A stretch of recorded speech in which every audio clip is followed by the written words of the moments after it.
Hello guys! For today's video is mag-DIY tayo ng eyelash extension.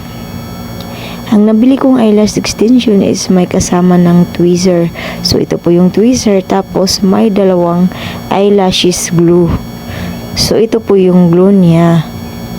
Dalawa na po to sa murang halaga. For only 349 pesos. Lahat ng yan. 349 lang yan. Sobrang mura. So, magagamit mo pa ng matagalan. So, bago ako nagsimula, binasa ko po munang manual kasi first time natin. Pagkatapos kong basahin is, nag-proceed na ako sa pag-apply. So, ang pag-apply pala is, dapat nasa ilalim yung paglagay ng eyelashes. So, ito nang-apply na ako nito. No worries po guys, kasi may nakalagay na doon na inner or outer or pang middle. So, susundin mo lang po yung nakalagay doon sa pag-apply po nito.